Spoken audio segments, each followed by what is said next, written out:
संकल्प बाद में हुआ, साप पहले मिला। यत तज्ञ विस्मय परिणामे अमृतोपमम। ये बात ध्यान रखो, सतमार्ग में शुरुआत में जे भी चलोगे तो विपरीतता आ जाएगी। देखो अभी संकल्प नहीं किया और शुक्राचार्य जी ने हाथ में जल लिया और कहा मैं शाप देता हूं, तुम्हारा संपूर्ण ऐश्वर्य भ्रष्ट हो जाए, तुमसे छिन जाए, तुम ऐश्वर्यहीन हो जाओ। गुरु की आज्ञा का उल्लंघन, सत्य प्रतिज्ञ उदार, इस साप के योग्य नहीं थे महाराज बलि, कोई अपराध नहीं था। शुक्राचार्य जी ने कहा मूर्ख, अज्ञानी, तू अपने को बड़ा ज्ञानी मानता है, तू मेरी उपेक्षा करके गर्व कर रहा है, बार बार मेरी आज्ञा का उल्लंघन कर रहा है, इसलिए जा शीघ्र तू अपने ऐश्वर्य को खो दे, लक्ष्मी खो दे। राजा बलि बड़े महात्मा स्वभाव के थे, गुरुदेव का शाप सिर पर स्वीकार किया और दंडवत की, पर वो इस बात में नहीं डिगे 3 पग पृथ्वी देने के लिए। वामन भगवान की विधि पूर्वक पूजा के हाथ में जल लेकर 3 पग भूमि का संकल्प कर दिया। उसी समय राजा बलि की पत्नी विंध्यावली, जो मोतियों के गहनों से सुसज्जित थी, वहां आई और अपने हाथों से वामन भगवान के चरण पखारने के लिए जल से भरा हुआ स्वर्ण का कलश ला कर दिया। बलि ने पुनः दोबारा भगवान के चरण धोए और चरणों का वह विश्व पावन जल अपने सिर पर चढ़ाया। देवता लोग ये देख करके, सौभाग्य इतना बलि का देख के कि हमको राज्य तो मिलेगा ही अब, क्योंकि भगवान ने ठान लिया है, लेकिन जो बलि को मिल रहा है वो मुझे नहीं मिला, बलि आगे ही रहेंगे। देवता लोग पुष्पांजलि बलि के ऊपर चढ़ाने लगे कि धन्य है राजा बलि, तुम्हारा अलौकिक कार्य धन्य है। अब जे ही संकल्प हो गया तो बड़ी अद्भुत घटना घटी। यज्ञ मंडप के बाहर एक चरण जे ही बढ़ा तो बस बढ़ते चला गया। सब आश्चर्यचकित, वामन भगवान का पृथ्वी, आकाश, दिशाएं, स्वर्ग, पाताल, समुद्र, पशु, पक्षी, मनुष्य, देवता, ऋषि सब समाते चले जा रहे हैं, भगवान का चरण बढ़ता चला जा रहा है। सब ऋषि मुनि आश्चर्यचकित है, इतना बड़ा भगवान का रूप हो गया कि चरण तल में रसातल, चरणों में पृथ्वी, पिंडलियों में पर्वत, घुटनों में पक्षी, जांघों में मरुदगण, बढ़ता भगवान के विशाल स्वरूप का कौन वर्णन करे।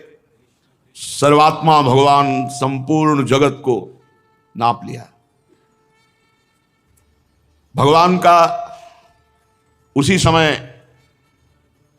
सुदर्शन चक्र गरजते हुए, भयंकर टंकार करने वाला सारंग धनुष, पांचजन्य शंख, कौमोद की गदा, 100 चंद्राकार चिन्हों वाली ढाल, विद्याधर नाम की तलवार, अक्षय बाणों से भरे 2 तरकस, लोकपालों के सहित भगवान के सुनंद आदि पार्षदगण, ये सब उपस्थित हो गए।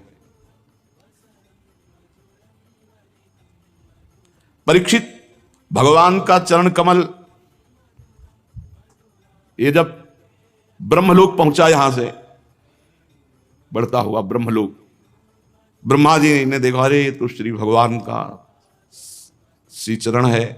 तो नख चंद्र की छटा से सत्यलोक फीका पड़ गया, भगवान के चरणों की नख कांति से ब्रह्मलोक फीका पड़ गया। स्वयं ब्रह्मा उस प्रकाश में डूब गए। मरीच आदि ऋषि, सनंदन आदि नैष्ठिक ब्रह्मचारी, बड़े बड़े योगी भगवान के चरण कमल की अगवानी की। वेद, उपवेद, नियम, यम, तर्क, इतिहास, वेदांग, पुराण सहित ये सब मूर्तिमान होकर वहां भगवान के चरणों की आराधना। योग रूप वायु से ज्ञानाग्नि को प्रज्वलित करके कर्ममल को भस्म कर डाला, वो सब महात्मा वहां विराजमान भगवान के चरण कमल की वंदना की। इसी चरण कमल के स्मरण की महिमा से सब कर्मों के द्वारा प्राप्त न होने वाले ब्रह्मधाम की जो प्राप्ति की महापुरुषों ने, वो सब चरण की वंदना कर रहे हैं। अगवानी करने के बाद विश्वरूप भगवान के चरण का अर्घपाद्य से पूजन कर प्रक्षालन किया। पूजा करके बड़े प्रेम और भक्ति से भगवान की स्तुति की। ब्रह्मा के कमंडल का वही जल वामन भगवान के पांव पखारने से पवित्र होने के कारण गंगा जी के रूप में परिणित हुआ। आकाश मार्ग से पृथ्वी पर गिरकर तीनों लोकों को पावन करती हुई ये गंगा जी हैं। गंगा जी क्या है, मूर्तिमान भगवान के चरणारविंद की उज्जवल कीर्ति है। ब्रह्मद्रोह, साक्षात ब्रह्म है। अलकनंदा, मंदाकिनी और पृथ्वी पर भागीरथी गंगा। भगवान ने अपने स्वरूप को छोटा किया, विभूतियां समेटी, तब ब्रह्मा आदि लोकपालों ने अपने अनुचरों के साथ बड़े आदर भाव से भगवान की स्तुति की। ऋक्षराज जाम्बवान जी जिस समय भगवान नाप रहे थे, उस समय मन के समान वेग से दौड़कर सब दिशाओं में भेरी बजा बजा कर भगवान की मंगल में विजय घोषणा। तभी वो जब कौन जाए समुद्र के पार, तो कह रहे हैं कि समुद्र क्या, बूढ़ा हो गया हूं। नहीं तो जितने में भगवान ने 2 पग पृथ्वी नापी थी, उतने में 7 परिक्रमा पूरे ब्रह्मांडों की, और हर जगह जय घोष, वामन भगवान की जय। मन के वेग के समान, मन के वेग के समान। जैसे आप बंबई गए हो, अभी सोचो अभी पहुंच जाओगे, अभी मन बंबई के वो सीन ले आएगा जो आप देखे हो, या अमेरिका गए हो, या इतना तीव्र गति थी जाम्बवान जी की। और बहुत पुराने हैं ये, हर अवतार में है। देखो वामन अवतार में ये लीला, और रामा अवतार में वो लीला, और कृष्णा अवतार में भी लीला। जाम्बवती जी इन्हीं की तो पुत्री है।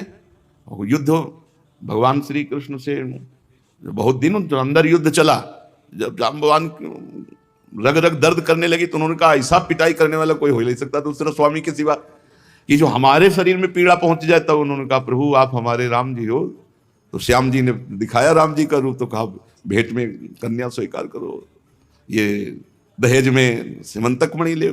जाम्बवती जी वही महाभागवत जाम्बवान जी भगवान की मंगल में विजय घोषणा की।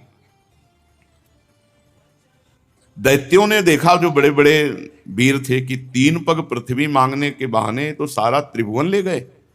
हमारे महाराज यज्ञ में दीक्षित हैं, वे कुछ कहेंगे नहीं। तो उन्होंने कहा अरे ब्राह्मण नहीं है, ये महामायावी हरि है, ब्राह्मण के भेष में आकर देवताओं का काम बना रहा है। हमारे स्वामी यज्ञ में दीक्षित है, इसलिए इस ब्रह्मचारी वेश बनाकर आने वाले, याचना करने वाले पर आक्रमण करो। दैत्यों ने कहा हमारे स्वामी को इसने छल लिया है, हमारे स्वामी कभी झूठ नहीं बोलते। ऐसी अवस्था में हम लोगों का कर्तव्य होता है अपने स्वामी की संपत्ति की रक्षा करना। और असुरों ने अपने अपने हथियार उठा लिए, वामन भगवान को मारने के लिए टूट पड़े। पहले ही बता दिया कि जब वामन भगवान ने अपने चरण बढ़ाना शुरू किया था, तो दिव्यास्त्र और दिव्य पार्षद सब पहले उपस्थित हो गए थे। एक क्षण में जितने दैत्य उत्साहित होकर के, तो नंद सुनंद जय विजय प्रबल बल कुमुद कुमुदाक्ष विश्वक्सेन गरुण जयंत श्रुतदेव पुष्पदंत सात्वत, ये भगवान के दिव्य पार्षद संहार करने लगे दैत्यों का। जब राजा बलि ने देखा कि भगवान के पार्षद मेरे सैनिकों को मार रहे हैं, तो उनको शुक्राचार्य जी के शाप का स्मरण आया कि गुरुदेव ने शाप दे दिया है कि ऐश्वर्य भ्रष्ट हो जाओ। तो उन्होंने कहा विप्रचित्ति राहु नेमी आदि दैत्यों, मेरे भाइयों मत लड़ो, शांत हो जाओ, इस समय हमारा अनुकूल नहीं है। दैत्यों काल के विधान को जानने वाले, सामर्थ्य रखते हुए भी अपने क्रोध को दबा करके समय का इंतजार करते हैं। ये समय सही नहीं है। देखो जब हमारी उन्नति का समय था तो काल हमारे पक्ष में था, देवताओं को बिना लड़े स्वर्ग छोड़कर भागना पड़ा था। आज काल हमारे प्रतिकूल है, इसलिए हमारी अवनति होनी है। बल मंत्री बुद्धि दुर्ग मंत्र औषधि कोई उपाय इस समय मेरा काम नहीं करेगा, क्योंकि काल हमारे अधीन नहीं। इस समय काल विपरीत है। तुम लोग चिंता मत करो, शांत हो जाओ। दैव काल जब हमारे अनुकूल होगा तब हम पुनः इंद्र पद प्राप्त करेंगे। परीक्षित अपने स्वामी बलि की बात सुनकर भगवान के पार्षद विजयश्री और दानों भाग गए। भगवान ने पक्षीराज गरुण से कहा कि बांधो इस बलि को, वरुण पास में बांध दो। ये बहुत कष्टप्रद पास होता है, प्रतिपल प्राणों को कष्ट देता है। बांध दिया गया, वरुण पास में बलि को बांध दिया। वैसे बिल्कुल विचित्र लीला है इनकी। देखो, जब केवल इनको कोई पकड़ना चाहता है कि मुझे केवल भगवान चाहिए, तब ये बात बहुत हिम्मत करके चलना है। केवल भगवान के लिए बहुत हिम्मत करनी है। गुरु ने मना किया, बलि ने नहीं माना, भगवान को दे दिया, तो प्रशंसनीय। भगवान ने यहां प्रशंसा नहीं की, आप बांधो इसको। गरुण जी को आदेश किया, तुरंत वरुण पास में बांध दिया। अब तो आकाश में समस्त दिशाओं में कि गलत है, गलत है।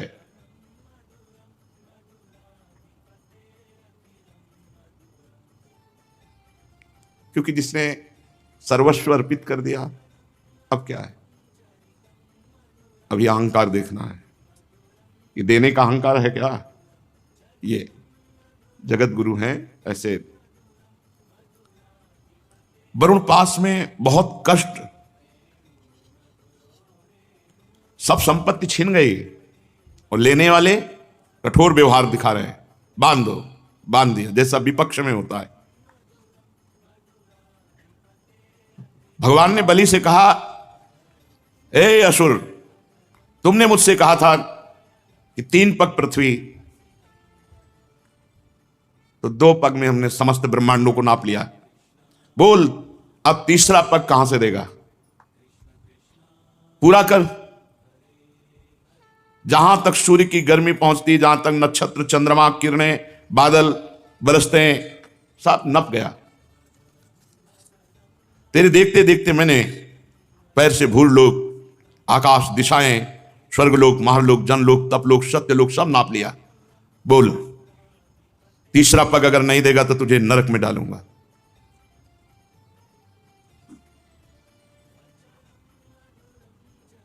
यही संभाले तो संभल सकता है, नहीं तो ऐसी कैसे ऐसे हो सकता है?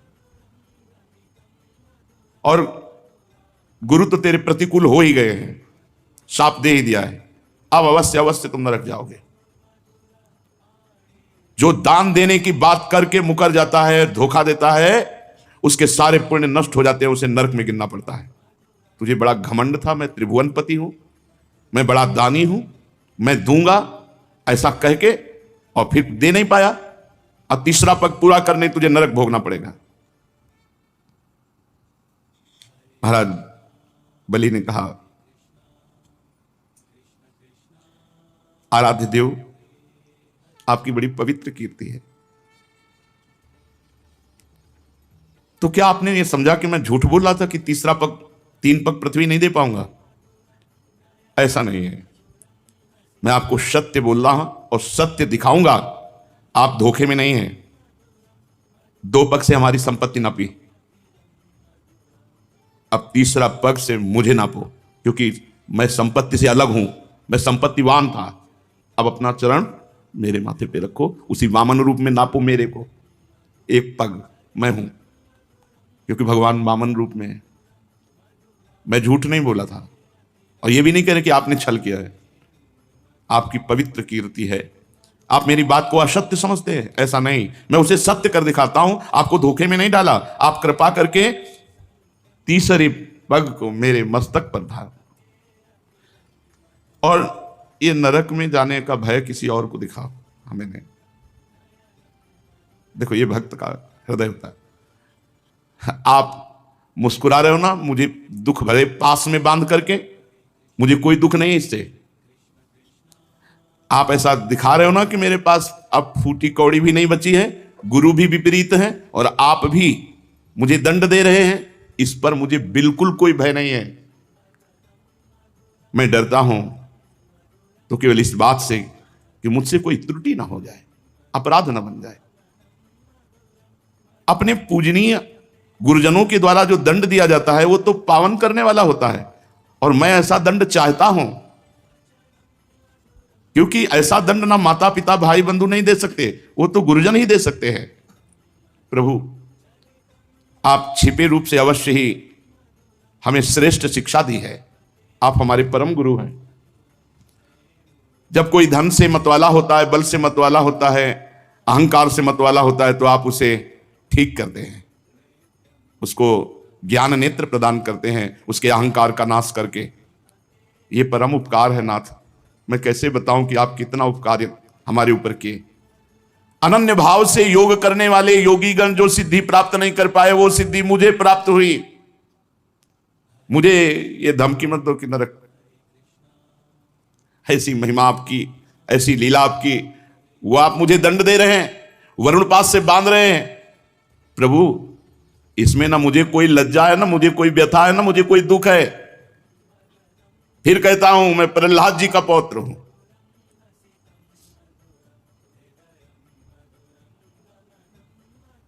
कितना कष्ट दिया गया प्रहलाद जी को, लेकिन अपनी निष्ठा से विचलित नहीं हुए।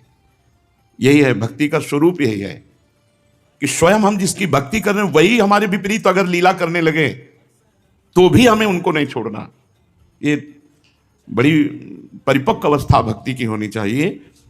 देखो, सब कुछ समर्पित है, अब आपके सिवा कोई है नहीं, और आप ही विपरीत हो, गुरु भी विपरीत हो गए, सब विपरीत हो गए, तो आप कम से कम आप तो विपरीत ना होइए। लेकिन आखिरी हद की बात है कि आप भी विपरीतता दिखा रहे हो, कह रहे हैं तुझे पक्का नरक मिलेगा, और गरुड़ जी से कह के वरुण पास में बंधवा दिया, और कहां तीसरा पग पूरा करेगा, बड़ा दानी बनता है। ऐसा ये जैसे जादूगर की हर चाल को जमूरा जानता है, ऐसे ही भगवान की भक्ति में इतनी सामर्थ्य है कि भगवान की हर चाल को पहले ही भक्त के अंदर भक्ति समझा देती कि ऐसे से ऐसे चलना है। इसीलिए भक्ताधीन भगवान को कहा गया है। भक्ति के भाव में भरकर भगवान अजित को जीत ले, वो भक्ति है। इसलिए भगवान की भक्ति में इतनी सामर्थ्य है कि जो न योगी, न तपस्वी, न ज्ञानी कभी भगवान को अधीन कर नहीं पाए, वो भक्तों के पीछे डोले हैं, भक्तों के पीछे डोले हैं। भक्तन पाछे यो फिरत जीव बछड़ा संग गाय, भक्ताधीन मनः पूज्य, गोपाल शास्त्र नाम। भक्ता अधीन। प्रहलाद जी की मेरे पितामह हैं, सारे जगत में प्रसिद्धि है। किस बात से? कि आपके भक्तों में सर्वश्रेष्ठ है। तो प्रभु, मैं उन्हीं का पौत्र हूं। आप चाहे जितना विपरीतता करें, हमारी भक्ति में फर्क नहीं पड़ सकता। ये हमारी भक्ति इतनी पुष्ट होनी चाहिए कि बोले हमारी अब श्रद्धा नहीं रह गई। किस बात की? जहां ऐसी परिस्थिति है कि श्रद्धा नहीं रह जाना चाहिए, वहां देखो भक्ति कैसे है। कि ये विनोद भरी बात किसी और को कहो जाकर, क्योंकि डर जाएगा कि तुम्हें नरक मिलेगा। भगवान कह रहे हैं तुम्हें नरक मिलेगा, अब तो पक्का मिलेगा, तो डर जाना चाहिए। भगवान वरुण पास में बांध रहे हैं, भगवान विपरीतता दिखा रहे हैं, लेकिन फिर भी भक्त अपनी स्थिति में है। प्रभु, हमने निश्चय कर लिया, शरीर एक न एक न दिन छूटेगा, सब छूटेगा। फिर शरीर के लिए या यश कीर्ति के लिए आपको क्या छोड़ना? आपको पकड़े ये सब छूटेगा। लौकिक दृष्टि से आप कुछ भी कहें, लेकिन अंतर्दृष्टि से आप देखें, अंतर्दृष्टि से। प्रभु, हिरण्यकश्यप के वंश का हूं, तो आप बाह्य दृष्टि से तो हमारे साथ शत्रुता का व्यवहार दिखा सकते हो, अंतर्दृष्टि से नहीं। दोनों बातें सामने रखते हैं। प्रहलाद जी का पौत्र हूं, मतलब भक्ति की कसौटी में आप कितना भी कस लो, हमें फेल नहीं कर सकते। और ये जो बाहर लीला कर रहे हो गलत है नहीं, क्योंकि हिरण्यकश्यप हमारे ही पितर है, तो आपसे द्रोह करते थे, तो आप द्रोह की लीला हमसे करोगे, कर लो। पर अंतर्दृष्टि से देखो, आप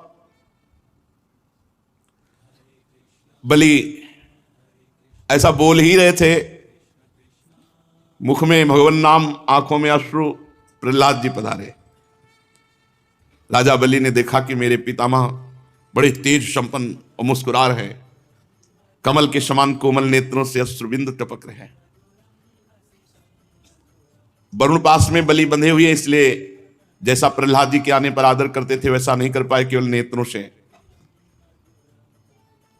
प्रहलाद जी ने देखा भक्तवत्सल भगवान वहां विराजमान है, सुनंद नंदादि पार्षद सेवा कर रहे हैं। प्रहलाद जी तो वैसे ही पुलकित अश्रु प्रवाह, लेकिन जब देखा कि बलि जी पर इतनी कृपा, तो साष्टांग भगवान के चरणों में लौट गए। प्रहलाद जी को देख करके भगवान मुस्कुराए। प्रहलाद जी ने कहा, प्रभु आपने ही बलि को ऐश्वर्यपूर्ण इंद्रपद दिया था, तो आपने ही ले लिया, तो आपका लेना सुंदर और आपका देना भी सुंदर था। मैं समझ रहा हूं मेरे ऊपर बड़ी अपार कृपा की है, और उसी कृपा का फल बलि को प्राप्त हुआ, क्योंकि आपने आत्मा को मोहित करने वाली राज्य लक्ष्मी से अलग कर दिया। यह विशेष कृपा आपकी है। देखो, भक्त हर स्थिति में कृपा का दर्शन करता है। यया हि विद्वानमपि मुह्यते यतस्तत्को विचष्टे गतिमात्मनो यथा तस्मै नमस्ते जगदीश्वराय वै नारायणाखिल लोक साक्षिणे। ये लक्ष्मी बड़े बड़े विद्वानों को भी मोहित कर लेती है और आपसे विमुख कर देती है। भला इस लक्ष्मी के रहते हुए वास्तविक ठीक ठीक तत्व से आपको कौन जान सकता है। आपने लक्ष्मी छीनकर महान उपकार किया। हे समस्त जगत के महान ईश्वर, सबके हृदय में विराजमान, सबके परम साक्षी भगवान श्री हरि, मैं आपको नमस्कार करता हूं। प्रहलाद जी नमस्कार करके अंजलि बांधकर खड़े, उनके सामने भगवान वामन जी। इतने में राजा बलि की परम साध्वी पत्नी विंध्यावली अपने पति को बंधा देखकर भगवान के चरणों में प्रणाम किया। हाथ जोड़ करके मुंह नीचा करके भगवान से बोली, प्रभु आप अपनी क्रीड़ा के लिए इस संपूर्ण जगत की रचना करते हैं। वो कुबुद्धि है जो अपने को इसका स्वामी मानते हैं। स्वामी तो आप ही है। एक से एक भक्त है, पूरा परिकर महान भागवत है। विंध्यावली जी भगवान के चरणों में प्रणाम किया और कहा, वो कुबुद्धि है जो अपने को इस जगत का स्वामी मानते हैं। ये जगत तो आपने अपनी क्रीड़ा के लिए रचा है, इसके स्वामी तो आप हैं।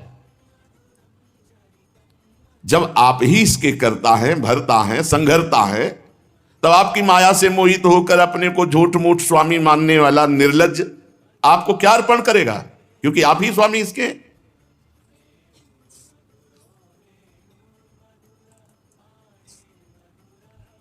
संपूर्ण जगत के जीवन दाता, ये आपको क्या अर्पण करे? ये तो निर्लज्ज है। अपने पति के पक्ष में नहीं बोला, जगत पति के पक्ष में बोला विंध्यावली जी ने। उसी समय श्री भगवान के सामने ब्रह्मा जी प्रकट हुए और ब्रह्मा जी ने कहा, प्रभु बर्दाश्त नहीं हो रहा, क्योंकि जितना बलि ने समर्पण किया उसका फल तो होना चाहिए कुछ और फल कुछ और दे रहे हो प्रभु। उसको बंधन में बांधे हुए हो, वरुण पास में। भूत भावन भूतेश देव देव जगन्मय मुंचैनम हृत सर्वस्वम नायमर्हति निग्रहम। प्रभु प्रभु बिल्कुल ठीक ले, आप इसे अभी छोड़िए, अभी छोड़िए। जिसने अपना सर्वस्व आपको दे दिया वो दंड का पात्र होता है। अरे प्रभु, थोड़ा कुछ आपको समर्पित कर दे तो आप रीझ जाते हो।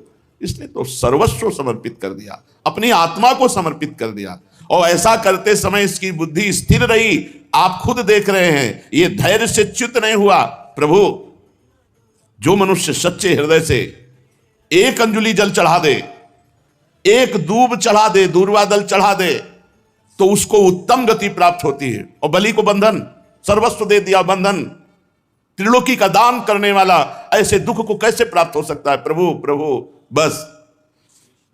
भगवान वामन जी मुस्कुरा दिए और कहा कि ब्रह्मन यमनुग्रहणामि तद्दिशो विधुनोम्यहम। बहुत ये कठिन है सुन करके आनंदित होना। यन्मदः पुरुषः स्तब्धो लोकम माम चावमन्यते। ब्रह्मा जी, मैं जिस पर कृपा करता हूं तो ऐसा ही करता हूं। चाहिए कृपा? जिस पर कृपा करता हूं ऐसा ही करते। बिल्कुल, खूब आनंद करो, खेलो प्यारे, आपका है सब कुछ है। कैसे भी खेलो, आपका है। जो ही प्यारो करे सोई मोहि भावे। भक्ति में समर्पण जितना जोर का होगा उतना ही शीघ्र आनंद में डूबोगे। समर्पण की बात है, केवल समर्पण की बात है। ब्रह्मा जी मैं जिस पर कृपा करता हूं ऐसा ही करता हूं, उसका सर्वस्व छीन लिया करता हूं। सर्वस्व छीन लिया कर, डर गए होंगे, सब कुछ ले लेंगे। अरे बढ़िया है, ये ले ले, नहीं तो मरने के बाद यही छूट जाएगा। ले लें तो कम से कम अपनी दी हुई वस्तु ले लें। हम तो बेईमानी कर रहे हैं, नहीं दे रहे हैं, ले लेना। प्राण मन तन जो कुछ है उन्हीं तो दिया था, कहां से लाए हो? कुछ भी लाए हो क्या? कुछ भी नहीं। तुम्हें जो कुछ मिला है वो प्रभु ने दिया है, और इसी जन्म में वो सब प्रभु को समर्पित हो जाए तो झंझट खत्म हो जाए। हम समर्पित नहीं कर पा रहे तो वो छीन लेते हैं, और उनका छीनना भी बहुत मृदु है, बहुत मंगलमय है, बहुत आनंदमय है। क्योंकि जब धन बढ़ता है तो उसमें उन्माद आता है, धन का अहंकार आता है, और वो मेरे भक्तों का और मेरा तिरस्कार करता है, और वो दुर्गति को प्राप्त होता है। इसीलिए जिस पर मैं कृपा करता हूं तो दो प्रकार से कृपा होती है। एक होती है अहंकार का नाश कर देना, तो सर्वनाश हो जाता है। सर्वनाश करने वाला यह अहंकार ही है। अहंकार का नाश मतलब सर्वनाश।